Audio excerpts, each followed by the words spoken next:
নবীজিকে আল্লাহ পাক সহযোগিতা করেছিলেন বদরের প্রান্তে। সুবহানাল্লাহ বলতে পারেন নাই? বদরের প্রান্তটা মুসলমানদের জন্য অত্যন্ত কষ্টের একটা দিন ছিল, কঠিন একটা দিন ছিল। ৩১৩ জন আর ১০০০ কাফেরের বিরুদ্ধে মুসলমানদের যুদ্ধ ছিল। নবীজি সাল্লাল্লাহু আলাইহি ওয়াসাল্লাম, সংক্ষেপে বলছি, নবীজি সাল্লাল্লাহু আলাইহি ওয়াসাল্লাম যখন তার ৩১৩ জন সাহাবীকে নিয়ে যখন রওনা দিয়ে দিলেন বদর নামক প্রান্তে, ওই জায়গায় বদর নামকরণ কেন করা হলো? ওই জায়গায় একটা কূপ আছে, কূপটার নাম হলো বদর, কিন্তু ওই কূপের পানি ছিল লবণাক্ত। আবু জেহেল, উতবা, সায়বা, মুগিরা যুদ্ধ করার জন্য তারা পাহাড়ের উপর গিয়ে একটা জায়গা করেছেন যেখানকার মাটি শক্ত। আল্লাহর সহযোগিতা বুঝাই, ওই জায়গার মাটিটা হলো শক্ত। নবীজি সাল্লাল্লাহু আলাইহি ওয়াসাল্লাম যখন সাহাবীদেরকে নিয়ে রওনা দিয়ে দিলেন বদর নামক জায়গায়, নবীজি পৌঁছালেন, কিন্তু পানির অভাব। নবীজি কূপের মধ্যে যখন নিক্ষেপ করলেন, লবণাক্ত পানি ছিল। এখন পর্যন্ত ওই কূপের পানিটা হলো মিষ্ট পানি। জোরে কোন সুবহানাল্লাহ। নবীজি সাল্লাল্লাহু আলাইহি ওয়াসাল্লাম যেই জায়গায় অবস্থান করেছেন, জায়গাটা ছিল শুধু বালু। আচ্ছা, আপনারা বলেন, বালির মধ্যে কেউ কোনোদিন দৌড়াতে পারে? একবার দৌড়বে, একটু পিছাবে। কিন্তু রাতের বেলা এই পরিমাণে মুষলধারে বৃষ্টি হওয়ার কারণে এঁটেল মাটি সেই জায়গায় পিছলা হয়ে যায়, আর বালু মাটি শক্ত হয়। আল্লাহর সহযোগিতা আছে না নাই? আছে। এটা হলো বদরের প্রান্ত। নবীজি সাল্লাল্লাহু আলাইহি ওয়াসাল্লাম ছাড়া বাকি যত সাহাবী আছে, আমার কথা বলি, এখানে যদি কেউ থেকে থাকেন যে হুজুর আমি আলোচনা শিখছি অথবা আলোচনা করব, তাহলে আমি আপনাকে একটা টিপস শিখাই দিই। যখন স্টেজে আসবেন, স্টেজে আসার পূর্বে অন্তত ২০ মিনিট হলেও চোখ বন্ধ করে মাথা থেকে সব ঝেড়ে ফেলবেন, প্রয়োজনে ২০ মিনিট ঘুমায়া নেবেন। কারণ ঘুমের মধ্যে আছে শান্তি, ঘুমের মধ্যে আছে আল্লাহর বরকত, রহমত। সুবহানাল্লাহ বলেন। কারণ যখন ঘুম শেষ, আপনার মাথা থেকে সব বের হয়ে চলে যাবে, স্টেজে আসবেন, সব আলোচনা মাথার মধ্যে জমা হবে। সুবহানাল্লাহ বলেন। তাহলে ঘুম আল্লাহর নিয়ামত না? নিয়ামত। নবীজি সাল্লাল্লাহু আলাইহি ওয়াসাল্লামের সাহাবায়ে কেরাম সকলেই, বদরের যুদ্ধ আগামীকাল হবে, রাতের বেলা সবার চোখে প্রচন্ড পরিমাণে ঘুম। তার মানে রাতের বেলায় যদি গভীর ঘুম হয়, পরের দিন সে একদম ফুরফুরা মেজাজে। সকল সাহাবায়ে কেরামরা ঘুমের মধ্যে পড়ে গেছেন। নবীজি সাল্লাল্লাহু আলাইহি ওয়াসাল্লামের চোখে ঘুম নাই। আরে এমন নবী পেয়েছিলাম, বুঝলা না? সেই নবীজিকে অপমান করে তোমার কলিজায় লাগে না? ওই বালুকাময় জায়গায় গভীর রাত্রিতে নবীজি সাল্লাল্লাহু আলাইহি ওয়াসাল্লাম সিজদায় রত হলেন। আকরাবু মা ইয়াকুনুল আবদু মির রাব্বিহি ওয়া হুয়া সাজিদ।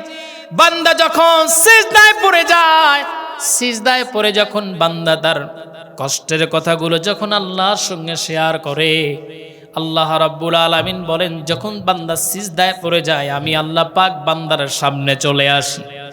বান্দা দেখে সে সিজদা দেয় টাইলসের উপরে, শানের উপরে, কার্পেটের উপরে, কিন্তু আল্লাহ পাক বলেন, না বান্দা, তুমি সিজদা এমন কোন জায়গায় দাও নাই, বরঞ্চ আমি আল্লাহর কুদরতি কদমের উপর সিজদাটা দিয়েছো। আল্লাহু আকবার। আমার ভাইয়েরা, আমার বন্ধুগণ, নবীজি সাল্লাল্লাহু আলাইহি ওয়াসাল্লাম সিজদায় রত, চোখের পানি ফেলে ফেলে নবীজি আমার কান্না করে বলেন, আল্লাহ, এই বদরের প্রান্তে আমরা যদি আগামীকাল পরাজিত হয়ে যাই, আল্লাহ গো, আমাদের বাঁচানোর মতো কেউ থাকবে না তুমি ছাড়া। তোমার সহযোগিতা না পাই যদি আমরা পরাজয় বরণ করি, তাহলে অবশ্যই এই জমিনে তোমার জিকির করার মতো, তোমার জমিনে তোমার দিন কায়েমের জন্য একটা মানুষও আর অবশিষ্ট থাকবে না। এই জন্য নবীজি কান্না করতে লাগলেন। এইদিকে আবু জেহেল যখন বদরের প্রান্তে আসবেন, তার পূর্বে আবু জেহেল কাবা শরীফের কাছে গেছে। কাবা শরীফের গিলাফ ধরে আবু জেহেল বলে, আল্লাহ, যারা হকের উপরে আছে তাদেরকে বিজয় দিও। সুবহানাল্লাহ বলতে পারেন নাই? ও মনে করছে আমি হকের উপরে আছি, বদমাইশ। ও কাবা শরীফের গিলাফ ধরে বলে, আল্লাহ, যারা হকের উপরে আছে তাদেরকে বিজয় দিও। আল্লাহ পাক ওর দোয়াটা কবুল করছে। সুবহানাল্লাহ বলেন। আমার ভাইয়েরা, আমার বন্ধুগণ, নবীজিকে আল্লাহ পাক সান্ত্বনা দিয়ে বলছেন, আমার হাবিব শোনেন, চিন্তার কোনো কারণ নাই, ভয়ের কোনো কারণ নাই। আমি আল্লাহ রাব্বুল আলামিন এমন করে সহযোগিতা করব যেটা আপনারা নিশ্চক্ষু দিয়ে দেখতে পারবেন। কিতাবের মধ্যে আসছে 1000 ফেরেশতা, কোন কিতাবে আসছে 2000 ফেরেশতা, কোন কিতাবে আসছে 3000 ফেরেশতা, কোন কিতাবে আসছে 4000 5000 পর্যন্ত বদরের প্রান্তে আল্লাহ রাব্বুল আলামিন ফেরেশতা পাঠিয়েছিলেন। আল্লাহু আকবার। আর মুসলমানদের বিজয় যিনি দান করেছিলেন সবাই জবান খুলে বলবেন তিনি কে? আল্লাহ পাক। নবীজিকে মুসলমানদের বিজয় দিয়েছিলেন 313 জন আর 1000 জন। নবীজিকে আল্লাহ রাব্বুল আলামিন ইসলামকে আল্লাহ পাক বিজয় দান করলেন, সুবহানাল্লাহ।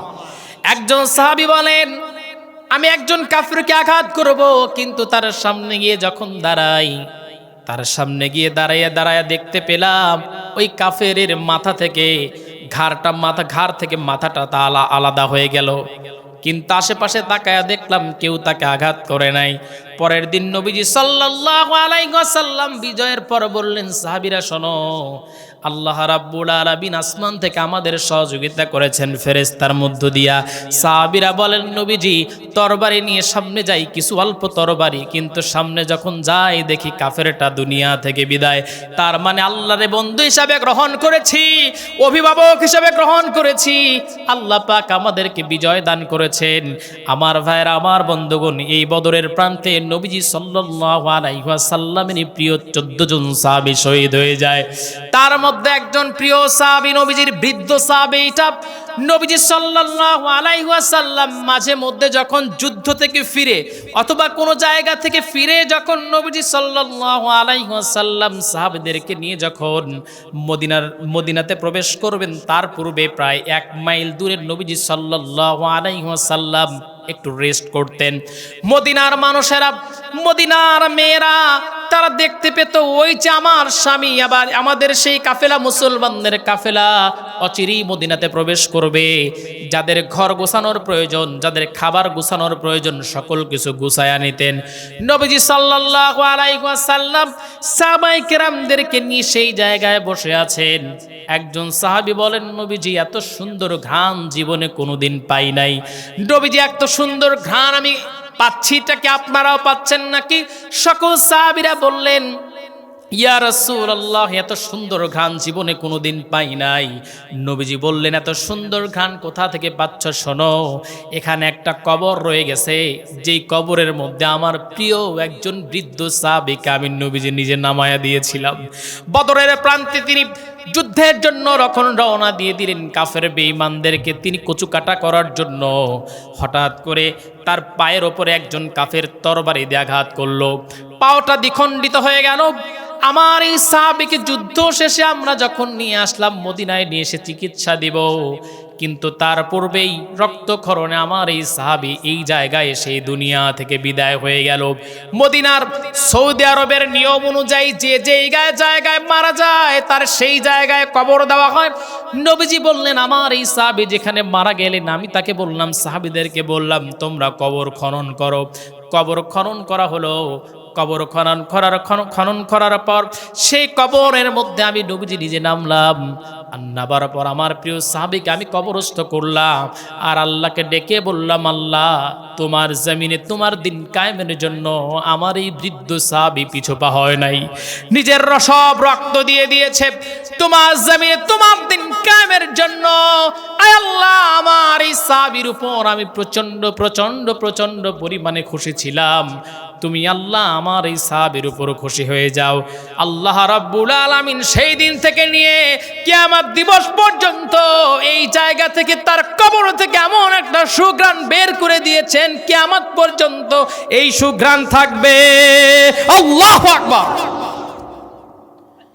আমার ভাইরা, আমার বন্ধুগণ, 14 জনের মধ্যে একজনের কথা বললাম, তার মধ্যে আরো 2 জন সাহাবী ছিলেন যারা মাজ আর মুআব্বিজ নামে 2 জন সাহাবী নবীজির কাছে আসছিলেন বদরের প্রান্তে আসার পূর্বে। কষ্ট হচ্ছে আপনাদের? শেষ করব। 2 জন সাহাবী নবীজির সামনে এসে ডেকে বলেন, ইয়া রাসূলুল্লাহ, ইয়া হাবিবাল্লাহ, শুনেন, জিহাদের ময়দানে যেতে চাই। নবীজি বললেন তোমার অনুমতি দেওয়া যাবে না। নবীজি সাল্লাল্লাহু আলাইহি ওয়াসাল্লাম পরে যখন তাদেরকে অনুমতি দিয়ে দিলেন, দিয়ে দেওয়ার পর নবীজি সাল্লাল্লাহু আলাইহি ওয়াসাল্লাম যখন তাদের অনুমতি দিলেন, সংক্ষেপে বলছি, দুইজন সাহাবী বদরের প্রান্তে যাওয়ার পর একজন সাহাবীকে ডেকে বললেন, চাচা আবু জেহেল কোনটা? কেন আবু জেহেল রে দিয়ে কি করবা? সাহাবী বলেন, আমি যখন বললাম আবু জেহেল রে দিয়ে কি করবা, দুইজন সন্তান ডেকে বলছেন, চাচা শোনেন, মক্কার জমিনে আমার নবীজিকে সবচেয়ে বেশি কষ্ট দিয়েছিল এই আবু জেহেল। মদিনাতে আসার পর আবু জেহেল অনেকভাবে চক্রান্ত করেছে। আজকে সুযোগ পেয়ে গেছি, আমার মা আমাদেরকে পাঠিয়েছিলেন নবীজির কাছে। আমরা যখন নবীজির কাছে বিদায়, নবীজির কাছে অনুমতি চাইলাম, প্রথমে নবীজি অনুমতি দেয় নাই, পরবর্তীতে নবীজি আমাদেরকে অনুমতি দিয়েছেন। তারপরে আমরা গিয়া মায়ের কাছে যখন বললাম, মা নবীজি আমাদেরকে অনুমতি দিয়ে ফেলেছেন, আমার মা এ পরিমাণে খুশি হলেন। মা আমাদের দুটি সন্তানের মাথায় হাত রেখে বললেন, বাবা যাও, তোমাদের দুইজনকে আল্লাহর রাস্তায় উৎসর্গ করলাম। দুইজন সন্তান যদি উহুদের বদরের প্রান্তে গিয়ে যদি শহীদ হয়ে যাও, কিয়ামতের দিন আমি দুইজন শহীদের মা হিসাবে আমি আল্লাহর সামনে দাঁড়াতে চাই। আল্লাহু আকবার। আর এখনকার মা স্বামীর সঙ্গে ঝগড়া করে, আমার ছেলেটার অ্যান্ড্রয়েড ফোন কিনে দাও। অ্যান্ড্রয়েড ফোন কিনে দেওয়ার পর সাওয়াল রাতে দেখে জাকানাকা, মনে হয় ভুল কিছু বলছে। তারপরে কয় হুজুর, মানে বলে যে মা আমার লাগবে একটা হুন্ডা। রাতের বেলায় মা স্বামীর সাথে ঝগড়া, আমার ছেলে চাইছে হুন্ডা, হুন্ডা তোমার দেওয়া লাগবে। প্রথমে করছে ওর মাথা নষ্ট, এরপরে করবে ওর জীবন নষ্ট। ঠিক না? ঠিক কি না? এই তো রাস্তাঘাটে হুন্ডা অ্যাক্সিডেন্ট আছে না নাই? অধিকাংশ হুন্ডা অ্যাক্সিডেন্ট কারা করে বলেন তো? হ্যাঁ, এই কোসি মালগুলো ক্লাস 7-এ পড়ে, ক্লাস 8-এ পড়ে, ক্লাস 9-এ পড়ে, ওর হলো হুন্ডা। কি হুন্ডা? আপনার সেই R15, FZ, অ্যাপাচি, এই ধরনের হুন্ডা, যেগুলো যদি আপনার গিয়ার টানে এর বাবা মানে আকাশ মানে বাতাসের মতো উড়ে। ওরা এটা বুঝে না, যদি বাইসা যায় তাহলে তো শেষ। কথা বুঝেন নাই? আমার একজন ভালোবাসার মানুষ ছিলেন, লোকটা আমার আলোচনা শুনতেন। উনি ঢাকা পঙ্গু হাসপাতালের নাম শুনছেন? সেখানে উনি চাকরি করতেন। এখন উনি বলতেন মাঝে মাঝে, হুজুর আমি এখানে আছি, এখন সম্ভবত উনি দারোয়ান, কোন চাকরিতে আছে আমি সেটা জানি না। তো উনি শুধু আমার কাছে ফোন দিয়ে একদিন কান্না বলতেছে, হুজুর একটু দোয়া করবেন মন থেকে আমাকে যেন আল্লাহ পাক ভালো চাকরির ব্যবস্থা করেন। আমি বললাম, ভাই এখানে কি আপনার ভালো চাকরি নাই? এখানে কি ভালো চাকরি না? বলে, হুজুর আলহামদুলিল্লাহ খুব ভালো চাকরি, বেতনের অভাব নাই, কিন্তু আমার মন কোনো সময় হাসে না, মুখ কোনো সময় হাসে না।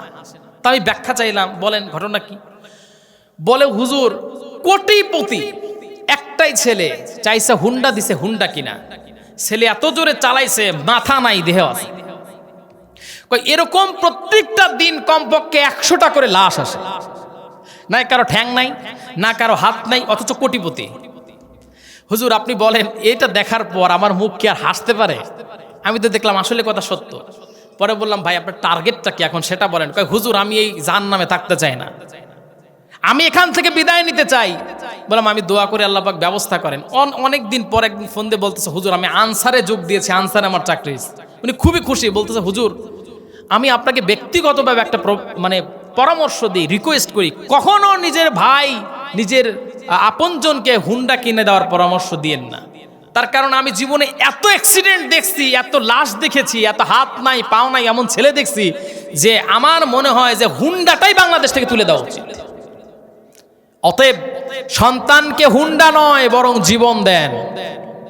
আপনারা বলেন চেষ্টা করবেন তো? পারতপক্ষে কাউকে হুন্ডা কিনে দেওয়ার পরামর্শ দিবেন না। আমি ব্যক্তিগতভাবে বলছি, আমার হুন্ডার খুবই প্রয়োজন। আমি যদি হুন্ডা কিনি, আমার এই উল্লাপাড়া, সিরাজগঞ্জ, শাহজাদপুরের মধ্যে যে প্রোগ্রামগুলো থাকে এগুলো যদি হুন্ডা দিয়ে মারি, তাহলে আমার 100 টাকার তেল লাগবে, কমপক্ষে 50-60 হাজার টাকা প্রতি বছরে সেফ থাকবে। কিন্তু আমি হুন্ডা কিনি না, কারণ হুন্ডাতে আমি এই পরিমাণে অ্যাক্সিডেন্ট রাস্তাঘাটে দেখছি যে ওটার প্রতি ভালোবাসাই আমার উঠে গেছে। আমার ভাইয়েরা, আমার বন্ধুগণ, কষ্ট নিলেন, কিছু বাস্তব কথা বলতেছি, আপনাদের খারাপ লাগতেছে না তো? আমার ভাইয়েরা, আমার বন্ধুগণ, দুইজন সন্তান বলেন, মা ডেকে বলছেন, কিয়ামতের দিন আল্লাহর সামনে যেদিন দাঁড়াতে হবে, সেই দিন আল্লাহর সামনে আমি দুইজন শহীদের মা হিসাবে দাঁড়াতে চাই। এরপরে দুইজন চলে আসলেন, বলছেন চাচা আবু জেহেল কোথায়? আবু জেহেলকে দেখায়া দেওয়া হলো। দুইজন সন্তান গিয়া আবু জেহেলের যখন পায়ে আঘাত করলেন, ঘোড়া থেকে তিনি পড়ে গেলেন। পড়ে যাওয়ার সঙ্গে সঙ্গে একজন ভাই তার উপর বসে পড়লেন, তাকে দুনিয়া থেকে বিদায় করে দিলেন।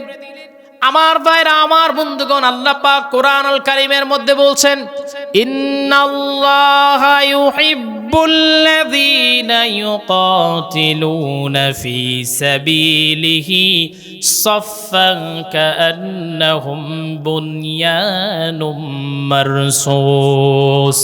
আল্লাহ পাক কোরআনুল কারীমের মধ্যে বলছেন, তোমরা সীসা ঢালা প্রাচীরের ন্যায় আল্লাহর রাস্তায় জিহাদ করো। সুবহানাল্লাহ বলতে পারেন নাই? এক নাম্বার হলো নফসের বিরুদ্ধে জিহাদ, দুই নাম্বার হলো শারীরিক জিহাদ, যেটা আল্লাহর জমিন, আল্লাহর দিন কায়েমের জন্য করতে হয়।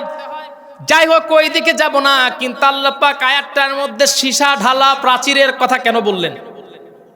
আল্লাহ পাক এই জায়গায় বলতেন তোমরা লোহার মতো, প্রাচীরের মতো তোমরা জিহাদ করো, কিন্তু আল্লাহ পাক সেটা না বলে আল্লাহ পাক বলছেন তোমরা সীসা ঢালা প্রাচীরের ন্যায় জিহাদ করো। তার মানে হলো লোহাকে যদি আপনি আঘাত করেন, লোহাটা একটা সময় ভেঙে যেতে পারে। আপনি যদি স্বর্ণকে যদি আঘাত করেন, স্বর্ণ একটা সময় ভেঙে যেতে পারে। কিন্তু সীসার একটা বিশেষ বৈশিষ্ট্য হলো, সীসাকে আঘাত করবেন বেঁকে যাবে, মাগার ভাঙবে না। তার মানে হলো যতক্ষণ পর্যন্ত দুনিয়া থেকে বিদায় না হবেন, ততক্ষণ পর্যন্ত আল্লাহর জমিন, আল্লাহর দিন কায়েমের জন্য জিহাদ করতে হবে। জোরে কোন সুবহানাল্লাহ। এই নিগুড় তথ্যগুলো বলবেন, হুজুর আমাদের এই সুন্দর সুন্দর নিগুড় তথ্যগুলো কোরআন থেকে দেন, পারবেন তো নাকি? এখানে আল্লাহ পাক, এই যে আমি যে বললাম, এখানে আল্লাহ পাক লোহার কথা বলতে পারতেন, তামার কথা বলতে পারতেন, না বলে আল্লাহ পাক সীসার কথা কেন বললেন? এই যে একটা ডিপলি কথা, এই কথাটাকে আপনারা আগে জানতেন? তার মানে হলো যতক্ষণ বেঁচে আছেন, পা নাই, আপনাকে তবুও জিহাদের ময়দানে যেতে হবে। আপনি ফিলিস্তিনের ভাইদেরকে দেখেন নাই? তারা ফিলিস্তিনের ময়দানে হাত নাই, পা নাই, তারপরেও জিহাদের ময়দানে প্রস্তুত। আল্লাহু আকবার। আল্লাহ পাক তাদের মতো ঈমান আমাদের দান করেন। সবাই বলেন আল্লাহুম্মা আমিন। আমার ভাইয়েরা, আমার বন্ধুগণ, দুইজন সন্তান। এইবার আবু জেহেলের সন্তান ছিল ইকরিমা ইবনে আবু জেহেল। তিনি আসলেন, আসার পর তার বাবাকে যে আঘাত করেছেন, তাকে তিনি চারদিক থেকে কাফেরে দিয়ে ঘিরিয়ে ধরলেন। অতঃপর তার হাতে আঘাত করলেন। হাতে আঘাত করার পর ওই সন্তানটার হাতটা কেটে গেল, কিন্তু চামড়াটা একটু বেঁচে ছিল। তিনি চিন্তা করলেন এই হাতটা বড় ডিস্টার্ব করছে। এই চিন্তা করে পায়ের সঙ্গে হাতটা নিয়ে, পায়ের সামনে নিচে নিয়ে হাতটা তো জোরে টান মারলেন। মারার সঙ্গে সঙ্গে হাতটা খুলে পড়ে গেল। অপর হাত দিয়ে তিনি যুদ্ধ করতে লাগলেন। কাফেররা চারদিক থেকে ঘিরে ফেলে তাকে দুনিয়া থেকে বিদায় করে ফেললো। দুইজন ভাইয়ের আর একজন ভাই কানের কাছে মুখটা নিয়ে বলে, ভাই তোমার অনুভূতি একটু বলো। যেই ভাই শহীদ হয়ে যাবেন, সেই ভাই ডেকে বলছে, ভাই রে শোনো, কিছুক্ষণ পূর্বেও গতকালকে তোমার সঙ্গে খেলাধুলা করেছিলাম, তোমার সঙ্গে ঘুমিয়েছিলাম, তোমার সঙ্গে একসঙ্গে খাবার খেয়েছিলাম। আজকে বদরের প্রান্তে আমি শহীদ হয়ে যাচ্ছি। আমার অনুভূতি কেমন জানতে চাও? আমার কষ্ট হয় না, বরঞ্চ আমার মনে হচ্ছে জান্নাতের সুবাস আল্লাহ পাক আমার নাকে দিয়ে দিয়েছে।